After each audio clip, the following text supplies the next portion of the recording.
శాంతి వెల్లివిరిసింది. Hamas, Israel మధ్య America అధ్యక్షుడు Donald Trump హెచ్చరికలు ఫలించాయి. అటు నుంచి ఇటు నుంచి అటు ఖైదీల మార్పిడి పూర్తయింది. శాంతి దిశగా ఒక్కో అడుగు పడింది. ఈజిప్ట్లో శాంతి క్రతువునకు ట్రంప్ అంకురార్పణ చేశాడు. ఇకపై పాలస్తీనా, ఇజ్రాయెల్ మధ్య యుద్ధం రాదని, రాబోనివ్వనని తేల్చి చెప్పాడు. శాంతి తర్వాత వాట్ నెక్స్ట్ అన్న దిశగా ఇప్పుడు ఇరుపక్షాల మధ్య కొత్త తోవను చూపించేలా వ్యవహారం ముందుకు సాగనుంది. ఓవైపు దూకుడుగా ట్రంప్ ఒక్కో అడుగు వేస్తుంటే, మరోవైపు పాలస్తీనా ప్రత్యేక దేశం హోదా అంశం తెరపైకొస్తోంది. ప్రపంచ రాజకీయాల్లో ఇదే అంశం ఎటు నుంచి ఎటువైపుకు మరలుతుందోనని ఆసక్తి కలుగుతోంది.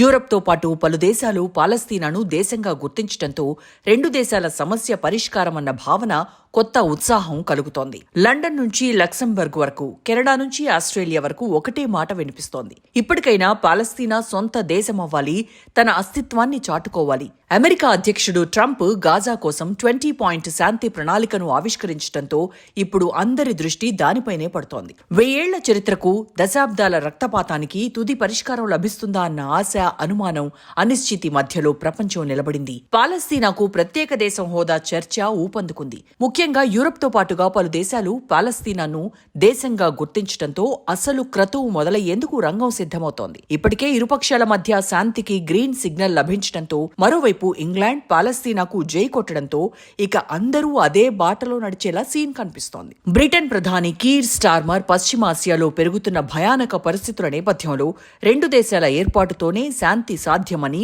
అందుకు తాము మధ్యవర్తిగా ఉండేందుకు సిద్ధమంటూ తేల్చి చెప్పాడు. కెనడా, ఆస్ట్రేలియా, పోర్చుగల్ కూడా పాలస్తీనాకు మద్దతుగా నిలిచాయి.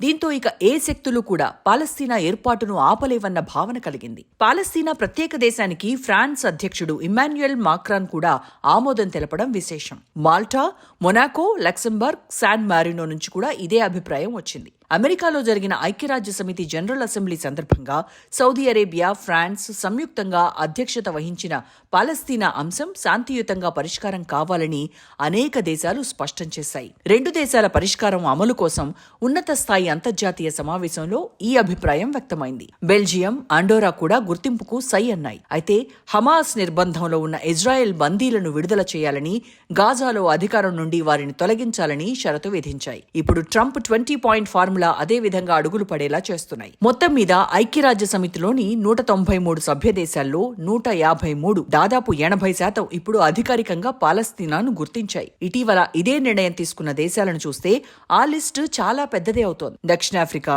బ్రెజిల్, అర్జెంటీనా, చిలీ, స్వీడన్, అలాగే Barbados, Jamaica, Trinidad, Tobago, Ireland, Norway, Spain, Slovenia, Armenia, Mexico కూడా పాలస్తీనాను గుర్తించాయి. పాలస్తీనా ప్రత్యేక దేశం విషయంలో భారతదేశం ఆలోచన ఏంటన్న దానిపై ఎంతో ఉత్కంఠ ఉంది. దశాబ్దాల క్రితం 1988లో పాలస్తీనా దేశాన్ని ఇండియా గుర్తించింది. అలా చేసిన మొదటి దేశాలలో భారత్ ఒకటిగా నిలిచింది. పాలస్తీనా liberation organisation PLO chairman Yasser Arafat అల్జీర్స్లో పాలస్తీనా స్వాతంత్రాన్ని ప్రకటించిన వెంటనే ఇండియా కూడా దేశంగా గుర్తించింది. నాడు డజన్ల కొద్దీ అరబ్, ఆసియా, ఆఫ్రికా దేశాలు పాలస్తీనాను గుర్తించగా, కొన్నాళ్ల తర్వాత అభివృద్ధి చెందుతున్న దేశాలు అదే బాటలో నడిచాయి. యాదృచ్ఛికంగా 1974లో PLOను పాలస్తీనా ప్రజల ఏకైక చట్టబద్ధమైన ప్రతినిధిగా గుర్తించిన మొదటి అరబేతర దేశం ఇండియా కావడం విశేషం. పాలస్తీనాను గుర్తించడం వల్ల భారతదేశం, ఇజ్రాయెల్ కోపాన్ని ఎదుర్కోవాల్సి వచ్చింది. ఇదంతా గతమైతే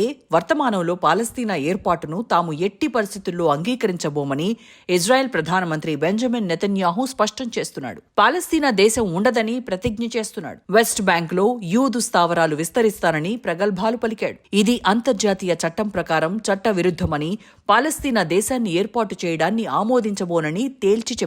2023 అక్టోబర్లో ఇజ్రాయెల్పై హమాస్ చేసిన భయంకరమైన దాడులను గుర్తు చేస్తూ పాలస్తీనా దేశాన్ని గుర్తించడం ఉగ్రవాదాన్ని గుర్తించినట్టేనని నెతన్యాహు ఆరోపించాడు. ప్రస్తుతం శాంతి కోసమే ప్రయత్నిస్తున్నానన్న డొనాల్డ్ ట్రంప్ ఇప్పటికిప్పుడు ప్రత్యేక దేశం ఏర్పాటు సాధ్యం కాబోదన్నాడు. నిరంతర సంఘర్షణను ప్రోత్సహించేలా కొన్ని దేశాలు ఏకపక్షంగా పాలస్తీనా రాజ్యాన్ని గుర్తించడానికి ప్రయత్నిస్తున్నాయని, ఇది పరిస్థితిని మరింత గందరగోళపరుచుతుందన్నాడు. పాలస్తీనాను వేగంగా దేశంగా గుర్తించడం అంటే హమాస్ను పెంచి పోషించడమేనన్నాడు.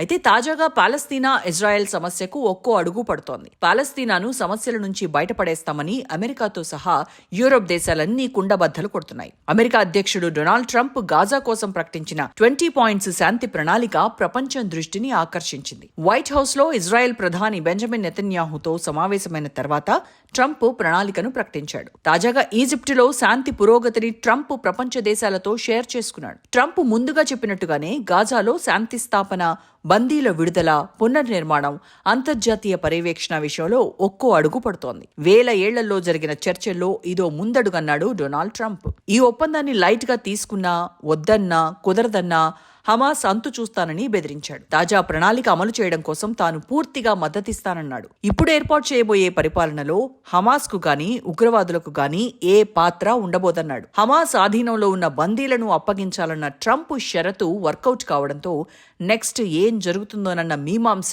శాంతి ప్రేమికుల్లో నెలకొంది. ఇప్పటికే బందీల విడుదల పూర్తి కావడంతో శాంతి మండలి ఏర్పాటు చేస్తామన్న ఆలోచన సైతం కార్యరూపం దాల్చనుంది. స్వయంగా తనే మండలికి ట్రంప్ నేతృత్వం వహిస్తానన్న మాటలు నిజమయ్యేలా కనిపిస్తున్నాయి. 20 పాయింట్ ప్రణాళికలో గాజా పునర్నిర్మాణం ప్రధాన ఎజెండాగా ఉంది. గాజాను తీవ్రవాద రహిత ప్రాంతంగా మార్చుతామన్న ట్రంప్ ప్రజలకు తక్షణమే అంతర్జాతీయ సహాయం అందేలా తగిన ఏర్పాట్లు చేస్తానంటున్నాడు. ప్రత్యేక ఆర్థిక మండలి ఏర్పాటు చేసి వాణిజ్య అవకాశాలు కల్పిస్తానని భరోసా ఇస్తున్నాడు. ఇకపై ఎవరూ గాజా విడిచి వెళ్లాలని, ఎవరిని బలవంతం చేయబోరన్న సంకేతాలను కూడా ఇచ్చాడు. అదే సమయంలో గాజా విడిచి వెళ్లాలనుకున్న వారికి కూడా స్వేచ్ఛ కల్పిస్తామన్నాడు. అమెరికా, అరబ్ దేశాలు కలిసి ఇంటర్నేషనల్ స్టెబిలైజేషన్ ఫోర్స్ ISF ను ఏర్పాటు చేస్తాయన్నాడు. ఇది గాజాలో శాంతి భద్రతలు పరిరక్షిస్తుందన్నాడు. కొత్త బలగాలొచ్చాక ఇజ్రాయెల్ రక్షణ దళాలు పూర్తిగా ఉపసంహరించుకోవాల్సి ఉంటుంది. ఇప్పటికే ఆ పని మొదలైంది. త్వరలో బలగాల ఉపసంహరణ పూర్తవుతుంది. ప్రణాళికలో ఆసక్తికరమైన అంశం చర్చకొచ్చింది.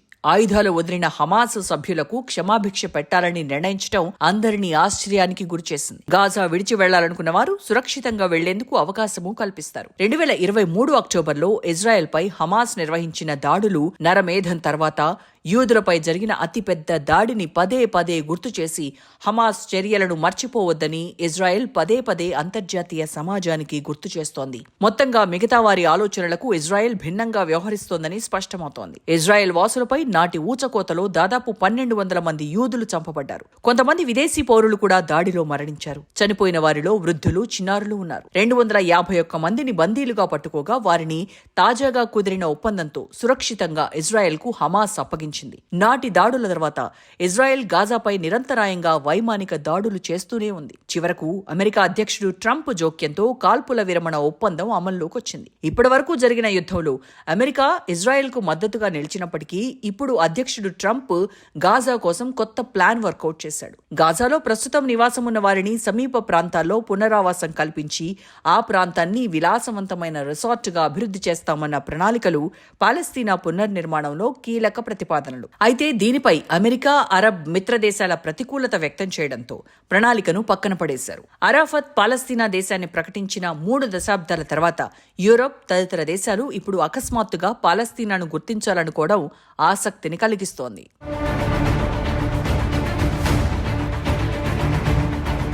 పలు దేశాలు పాలస్తీనాను గుర్తించడం వెనక ఆయా దేశాల్లో అపరాధ భావన ఉందా అన్న అనుమానం కలుగుతోంది. మనస్సాక్షి కూడా పాలస్తీనాకు న్యాయం చేయకపోతే వేస్ట్ అన్న భావన కూడా ఉండొచ్చు. యూదు వ్యతిరేకత, పశ్చిమాసియాలో ప్రస్తుత సంఘర్షణకు ఫుల్ స్టాప్ పెట్టాలన్న ఆలోచన కూడా ఉండొచ్చు. 1948లో ఐక్యరాజ్య సమితి బ్రిటిష్ ఆధీనంలో ఉన్న పాలస్తీనాను 2 స్వతంత్ర దేశాలుగా విభజించాలని ప్రతిపాదించింది. ఒకటి యూద్, 2 అరబ్ దేశంగా మార్చాలనుకుంది. అయితే నాడు బ్రిటన్ నిర్ణయాన్ని అరబ్బులు సవాల్ చేశారు. నేడు ఇది ఒక వినాశకరమైన తప్పు అని చాలా మంది పాలస్తీనా వాసులు ఆవేదన వ్యక్తం చేస్తున్నారు. ఆ నిర్ణయం తర్వాత 3 ప్రధాన అరబ్ ఇజ్రాయెల్ యుద్ధాలు, ఇజ్రాయెల్ పాలస్తీనా లిబరేషన్ ఆర్గనైజేషన్ మధ్య అనేక దఫాలుగా జరిగిన ఘర్షణల్లో 1000 మంది ప్రాణాలు కోల్పోతే లక్షల మంది నిరాశ్రయులయ్యారు. అనేక సమావేశాలు, పాలస్తీనా వాసుల తిరుగుబాట్లు, మధ్యలో కొత్త ఓస్లో ఒప్పందం పాలస్తీనియన్ల సొంత రాష్ట్రం కోసం ఎన్నడూ ముందడుగు పడలేదు. ఐక్యరాజ్య సమితి విభజన ప్రణాళిక ప్రారంభంలో అంగీకరించినట్టుగా చాలా మంది స్థిరపడ్డారు. అయినప్పటికీ వారికి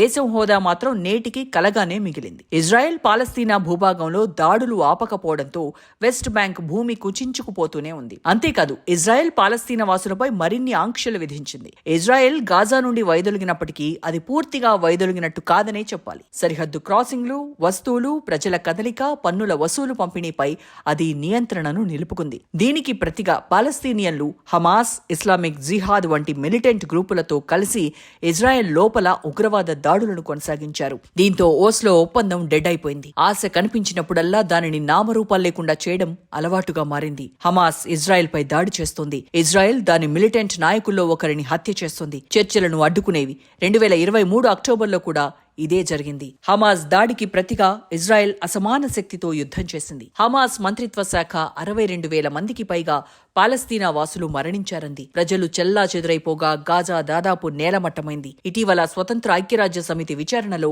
ఇజ్రాయెల్ హమాస్ పై ప్రతీకార యుద్ధం ప్రారంభించినప్పటి నుండి 4 జాతి విధ్వంసక చర్యలకు పాల్పడిందని తేలింది. యుద్ధం పొరుగు దేశాలకు కూడా వ్యాపించింది. ఇజ్రాయెల్ లెబనాన్లో హిజ్బుల్లాలతో, యెమెన్లో హౌతీలతో పోరాడుతోంది. వాస్తవానికి ఇది కొన్ని నెలల క్రితం ఇరాన్తో ప్రత్యక్షంగా 12 రోజుల యుద్ధంలో కూడా పాల్గొంది. ఇటీవల ఇజ్రాయెల్ దోహాలో చర్చల బృందంలోని హమాస్ సభ్యులపై దాడి చేయడానికి ప్రయత్నించింది. కానీ అది విఫలమైన ప్రయత్నంగా మారింది. అరబ్ ప్రపంచం గురించి చెప్పనవసరం లేదు. అమెరికా, యూరోపియన్ యూనియన్ ఎంత ఒప్పించాలని చూసినా ఇజ్రాయెల్ చర్యలను ఆపడంలో విఫలమయ్యాయి. అయినా ఇజ్రాయెల్ కోరుకుంటున్న నిర్ణయాత్మక విజయం సాధించలేకపోయింది. హమాస్ నాయకత్వాన్నంతా నాశనం చేసిన 41 మంది ఇజ్రాయెల్ బందీలు నియంత్రణలో ఉంచుకున్నా హమాస్ లొంగిపోలేదు. రెండు వైపులా యుద్ధంగా చివరి వరకు పోరాటంలా మారింది.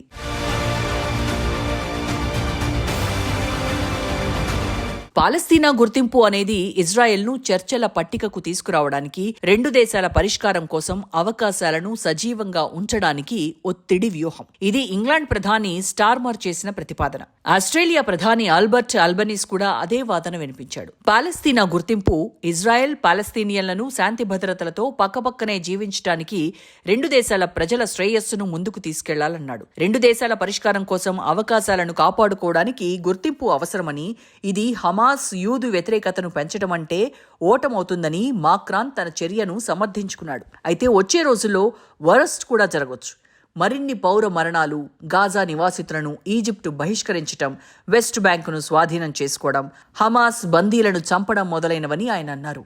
అయితే పాలస్తీనా దేశాన్ని గుర్తించే అన్ని దేశాలు వాటి ముస్లిం ఓటర్లచే నిర్ణయించబడవు. ఉదాహరణకు నార్వే గాజాపై యుద్ధాన్ని, వెస్ట్ బ్యాంకులో స్థిర నివాస విస్తరణను ఆపడానికి చాలా దేశాలు తమ గుర్తింపును ఇజ్రాయెల్ను దండిస్తున్నాయి. ఉదాహరణకు బ్రిటన్ ఇజ్రాయెల్కు రక్షణ ఎగుమతులను తగ్గించింది. విధ్వంసకర ఆలోచనలున్న ఇజ్రాయెల్ మంత్రులు ఇటామర్ బెన్గ్విర్, బెజలెల్ స్మోట్రిచ్లపై ఆంక్షలు విధించింది. జర్మనీ, స్పెయిన్ ఇజ్రాయెల్పై మొత్తం ఆయుధ నిషేధాన్ని ప్రకటించింది. నార్వే ఇజ్రాయెల్ కంపెనీల నుండి వైదొలిగింది. యూరప్తో ఇజ్రాయెల్ సన్నిహిత సంబంధాలతో ఈ ఒత్తిడి వ్యూహాలు నెతన్యాహు ప్రభుత్వాన్ని పునరాలోచనలో పడేలా చేశాయి. ఇజ్రాయెల్ సన్నిహిత అరబ్ మిత్రదేశమైన యుఏఈ నవంబర్లో దుబాయ్ ఎయిర్ షో నుండి ఇజ్రాయెల్ ప్రభుత్వం రక్షణ సంస్థలను నిషేధించింది. ఈ నిర్ణయం పాలస్తీనియన్లకు ఉత్సాహాన్ని, ఆశను కలిగించాయి. చాలా మంది పాలస్తీనియన్లు ఇజ్రాయెల్ను ద్వేషిస్తున్నప్పటికీ వారందరూ కూడా హమాస్ మద్దతుదారులు కారు. వీరందరూ గుర్తించినప్పటికీ పాలస్తీనాకు పూర్తి ఐక్యరాజ్య సమితి సభ్యత్వాన్ని ఇవ్వదు.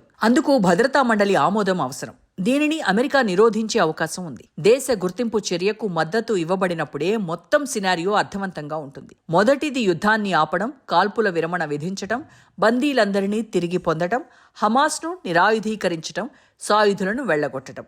వెస్ట్ బ్యాంకును పాలించే ఫతా ఆధిపత్య పాలస్తీనా లిబరేషన్ ఆర్గనైజేషన్ దశాబ్దాల క్రితం హింసను త్యజించింది. అయితే వెస్ట్ బ్యాంక్ ఇజ్రాయెల్ స్థావరాలు విస్తరిస్తూనే ఉంది. గాజా యుద్ధం ప్రారంభమైన తర్వాత పాలస్తీనా ఇంతకు ముందెన్నడూ లేనంతగా దూరమైంది. అయినప్పటికీ వెస్ట్ బ్యాంక్లో 3 మిలియన్ల మంది ప్రజలు, ఇజ్రాయెల్, ఈజిప్ట్ విధించిన దిగ్బంధనంలో ఉన్న 2 మిలియన్ల వాసులతో ఇజ్రాయెల్ మునుపటి స్థితిని కొనసాగించడం సాధ్యం కాదు. 5 మిలియన్ల మందిని సులభంగా తొలగించలేరు. దీనికి ఏకైక ప్రత్యామ్నాయం ఏంటంటే ఇజ్రాయెల్ పౌరసత్వాన్ని వారికి అందించాలి. అయితే ఇది ఇజ్రాయెల్ యూదు లక్షణాన్ని అంతం చేస్తుంది.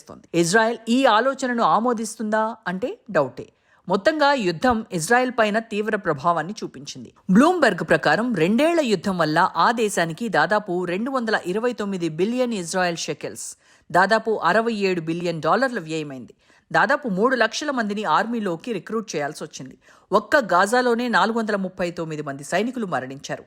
వందలాది మంది ఇజ్రాయెళ్లు ఇళ్లు వదిలి వెళ్లాల్సి వచ్చింది. వాణిజ్యం, పర్యాటకం, ఆర్థిక కార్యకలాపాలు భారీగా దెబ్బతిన్నాయి. 2024లో ఇజ్రాయెల్ జీడీపీ 1.4% తగ్గింది. ఎగుమతులు పడిపోయాయి. ఇది ఇజ్రాయెల్కు అసహ్యకరమైన పరిస్థితి. ఇప్పుడు ఒకటే ప్రశ్న, పాలస్తీనాకు దేశ హోదా కల్పించడం నిజంగా శాంతికి తలుపులు తెరుస్తుందా, లేక మరో రక్తపాతానికి వేదిక అవుతుందా? ప్రపంచంలోని 80% దేశాలు గుర్తించిన అమెరికా ఇజ్రాయెల్ ప్రతిఘటన కొనసాగిస్తే నెక్స్ట్ ఏం జరుగుతుంది? యుద్ధం ఇప్పటికే ఇజ్రాయెల్ ఆర్థిక వ్యవస్థను కుదిపేసింది. గాజాను దాదాపు నేలమట్టం చేసింది. లక్షలాది మంది మృత్యువాత పడ్డారు. ప్రపంచం చూస్తోంది. సమయం మించిపోతోంది. ఇప్పుడు తీసుకునే నిర్ణయం పశ్చిమాసియా భవిష్యత్తునే కాదు, ప్రపంచ శాంతి భవిష్యత్తును కూడా మలుపు తిప్పుతుంది. 2 దేశాలు ఏర్పాటయ్యాక అమెరికా అధ్యక్షుడు డొనాల్డ్ ట్రంప్కి నోబెల్ బహుమతి గాని ఇవ్వకపోయారో ఇక అంతే సంగతులు. ఇది మాత్రం పక్కా. ఈ ఏడాది నోబెల్ రాకపోవడం వల్ల ట్రంప్ ఎంతో బాధపడ్డాడు. కానీ వచ్చే ఏడు మాత్రం నోబెల్ పక్కా.